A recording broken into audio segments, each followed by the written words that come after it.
இரவு நேரம், பேதானி என்ற சிறிய கிராமம் முழுவதும் சோகமான அமைதி.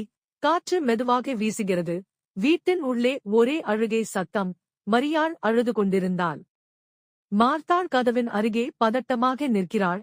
அவர்களின் சகோதரன் லாசரு மரணப்படுக்கையில் இருக்கிறான். மார்த்தாள், இயேசுவுக்கு செய்தி அனுப்புங்கள் சொல்கிறாள்.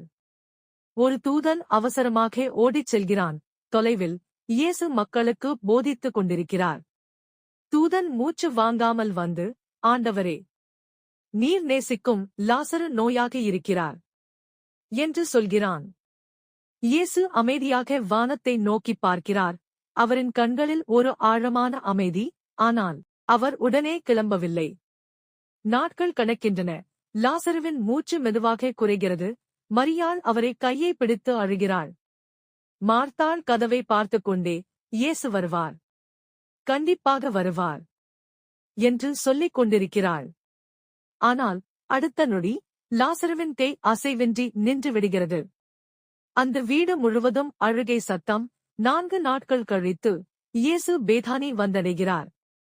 மார்த்தாள் ஓடிவந்து கண்ணீருடன், ஆண்டவரே, நீர் இங்கே இருந்திருந்தால் என் சகோதரன் இறந்திருக்க மாட்டான் என்று கூறி அழுகிறாள். இயேசு மெதுவாக அவளை நோக்கி, உன் சகோதரன் உயிர்த்தெழுவான் என்று சொல்கிறார். மரியாளும் ஓடிவந்து இயேசுவின் காலில் விழுந்து அழுகிறாள். அவளை பார்த்த இயேசுவின் கண்களிலும் கண்ணீர். அந்த அமைதியில் மக்கள் அதிர்ச்சியுடன் இயேசு அழுவதை பார்க்கிறார்கள். அனைவரும் கல்லறை அருகே செல்கிறார்கள். பெரிய கல் ஒன்று குகையை மூடியிருக்கிறது. காற்று பலமாக வீசுகிறது. இயேசு உரக்க, கல்லை அகற்றுங்கள் என்று கூறினார். மக்கள் பயத்துடன் ஒருவரை ஒருவர் பார்க்கிறார்கள்.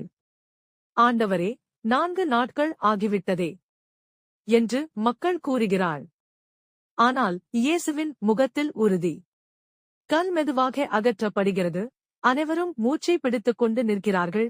இயேசு வானத்தை நோக்கி ஜெபிக்கிறார். பிறகு அந்த அமைதியை உடைக்கும் வல்லமையான குரல், லாசருவே, வெளியே வா என்று கூப்பிட்டார். ஒரு நொடிக்கு முழு அமைதி. திடீரென குகையின் உள்ளே அசைவு. மக்களின் கண்கள் பெரிதாகின்றன. ஒரு உருவம் மெதுவாக வெளியே வருகிறது. அது லாசரு. உயிருடன் வெளியே வந்தார். மரியாள் அதிர்ச்சியில் அழுகிறாள். மார்த்தாள் மகிழ்ச்சியில் கண்ணீர் விடுகிறாள். மக்கள் முழுவதும் அதிசயத்தில் உறைந்து நிற்கிறார்கள். ஏனெனில் அவர்கள் பார்த்தது ஒரு அதிசயம் மட்டும் அல்ல, மரணத்தையே வென்ற வல்லமையே. அதனால் நான் கூற வருவது என்னவென்றால், எந்த நேரத்திலும் இயேசுவை கூப்பிடு. அவர் நிச்சயமாக அற்புதம் செய்வார்.